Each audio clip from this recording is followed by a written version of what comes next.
So we were in renovations, me and my girlfriend, and basically what happened was we had to find a place, because we got a check to go somewhere because of renovations for the apartments, whatever. But long story short, we stayed at Tucker Park in Hood River, Oregon, just for like, I don't know, a night. And so what happened was we were all, having fun, whatever, camping out. And long story short, it started getting dark, so we head back. And the kids wanted to swing. They wanted to play on the swings. Well, they were playing on the swings as the sun was setting and whatnot. And I heard this funny noise. It sounded kind of like people talking in the distance, but I couldn't really make it out. It was like, I don't know, it sounded like people or something. But it was really hard to make out because there's like no distinct syllables or anything like that. So me being the jokester, I threw some rocks across the river at the trees or whatever.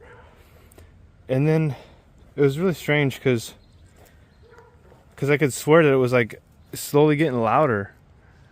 And then I thought to myself, like, wait, maybe it's like a cougar or something, or like a baby cat. But so I didn't know what to think about it. But then some time went by, and I would say about 10-15 minutes, and then it started to, like, the sun was like really setting, and it just was getting dark. And then we heard this noise again, and it sounded like a choir of like vocal cords or violins or something, but it was like high pitch kind of, but in unison, like all like 9 different sounds. And it was getting like, it was eerie sounding, like, I don't know how to explain it, but it was getting loud, and it sounded like it was getting closer to us. But the thing is the river was about 25 or 30 feet wide or more, with an embankment of 10 to 20 feet on each side, and then trees even further back about another 20-30 feet. And so I know, and this is the craziest part, like it was at one point just pitch black out, right? And keep in mind there's a park ranger, and at the time I thought maybe they were messing with us. Well, like I thought maybe there was like speakers in the trees or something. And I tried the next, as soon as we could. Anyways, let me get back to the story. So it was getting like, so I didn't want to like assume what I was hearing was real, right? Because I wanted to debunk it in case it was like an auditory hallucination or something weird, like maybe I was having a stroke or something. I don't know.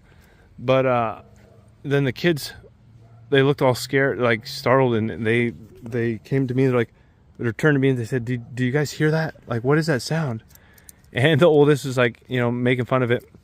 And so he's shouting and yelling. I'm like, I told the oldest, I'm like, whatever it is, you don't want that to come towards us, because it did not sound good.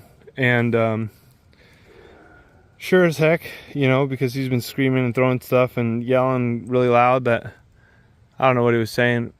It got louder, and it sounded like it was coming towards us in the trees.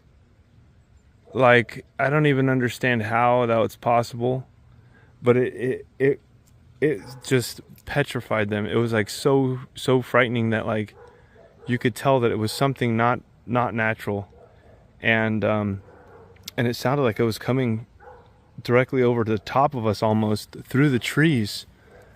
And at that point we were like fast walking back to our camp, and we all just like close ourselves in, and it was like the most scary real experience I've ever had anywhere.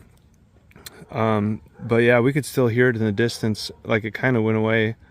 But that very next morning at like 4 or 5 in the morning, not too like a few hours after it was dark, because I think it was dark about 10:30, 11. So yeah, about 6 hours later, we just dipped out of there. And I remember I tried to ask the park ranger about any strange noises or anything, like the next day I think it was, and she didn't have any idea what we were talking about.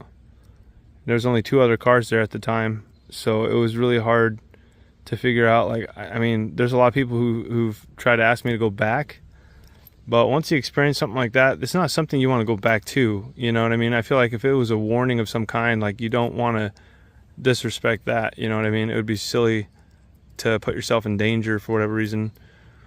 And I spoke to a native friend about it, and he told me about the stick people, and I didn't really believe it at first until I did some research, and then I thought maybe it was like some kind of like hokey pocus thing, and I don't know what to think about it. I don't know if anybody else has similar experiences, or if they have any kind of actual footage, and that was the thing at the time. I should have video recorded, you know, and I'm a little nervous to even go try something like that. But I don't know if anybody's brave enough and wants to do a follow-up video, or if they would like me to try in some way or form. I don't know. But it's pretty wild.